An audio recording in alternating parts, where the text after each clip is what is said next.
But we might be onto something. What about something that can fly and drive? What about a flying car? It doesn't take a genius to appreciate the appeal of a flying car. It combines the A to B speediness of the aeroplane with the door-to-door convenience of the car. And it wasn't that long after the invention of both that some bright spark decided that it might be a good idea to combine them. And that man was Glenn Curtiss, American aviation pioneer. His new machine had a body, or a fuselage, of aluminum and wings, 3 sets of them made of wood and fabric. Here are the results. And he called this thing, very cleverly, the Curtiss autoplane. Unfortunately, the autoplane never caught on, partly because it never actually flew. But the idea was good, so it stuck. There were many subsequent attempts to get a flying car up and running, most notably in the 40s and 50s. And perhaps the most successful and best known was this: the Taylor Aerocar. This is the only one flying or driving in the world. Changing gear, double the clutch, we're in. It's of 1956 vintage and one of only 5 Taylor Aerocars ever built. Incredibly, this noddy car is one of the most valuable I've ever driven, at around $1.5 million. For its time, it was incredibly innovative. Because the rear wheels were used when the aeroplane landed, the car had to be front-wheel drive. On the road, there are a few obvious shortcomings. It's got a 3-speed crash gearbox. It's got appalling drum brakes and these wonky little wheels set out at the side. It's just useless. And the noise is colossal. After you, please. After everybody. The gear knob comes off in your hand every 5 minutes.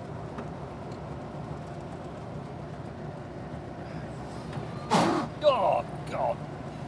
Sorry.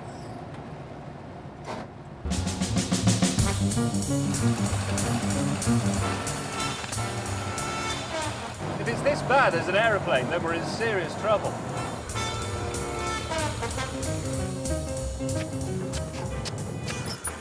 And the conversion from car to plane does little to dismiss my concerns. That's all that's holding it on. It's a sort of springy pin. Latched. Quite a long time later, with the wings and tail in place, it's time to put my life in the hands of my chauffeur-stroke-pilot, Sean Sweeney. Aerocar 02 cleared for takeoff with flight. That's the first time I've ever been in a car and someone has said clear for takeoff. This is very confusing. This feels like a light aircraft, but with a couple of exceptions. That's obviously a steering wheel. 30 miles an hour, down the freeway, 40, 45, 50 miles an hour. Still feels like a car.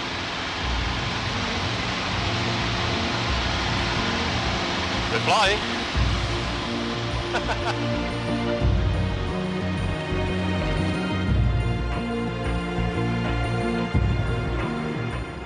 At last, I'm in a car that really does fly.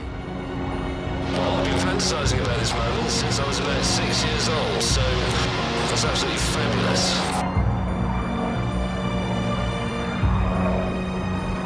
Thankfully, as an aeroplane, the Aerocar makes a lot more sense. I think I'm right in saying, I know that this is the first time this aeroplane has flown for nearly 3 years.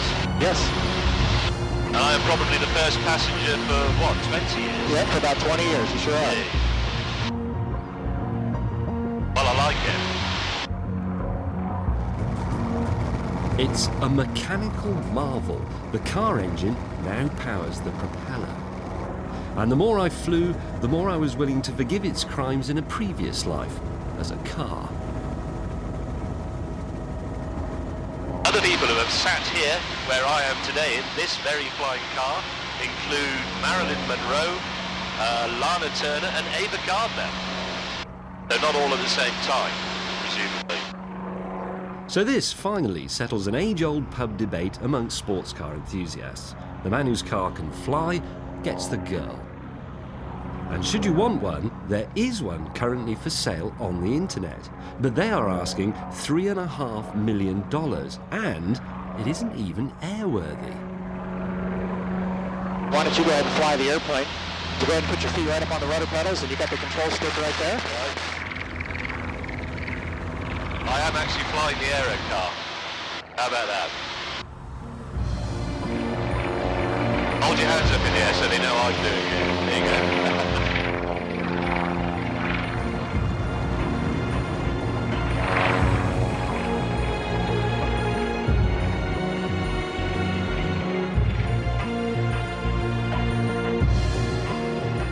Cruising along here at an airspeed of about 80-85 miles an hour, which doesn't sound particularly good. So you remember, of course, that we're going in a straight line, and we don't have to stop. Yeah, a trip that normally takes about 2 hours to the coast to go enjoy the beach, we could do it less than 20 minutes. 2 hours in a car, 20 minutes by flying car.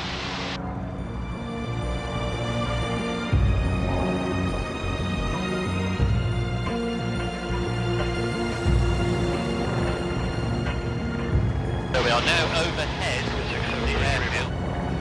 We're going to land, fold the wings, drive off to the drive-in movie for a hamburger. 102 Delta, rudder clear to land. All right, clear to land, 102 Delta.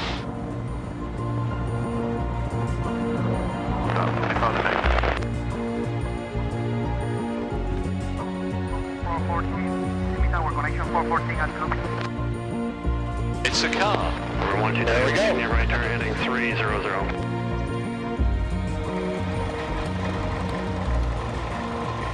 Well, there we are. Thank you very, very much indeed, Captain.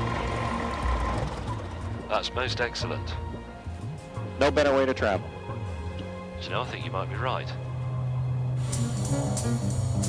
There were barriers to the success of the Aerocar. And it's not just that the car is a bit shonky. It's far more mundane than that.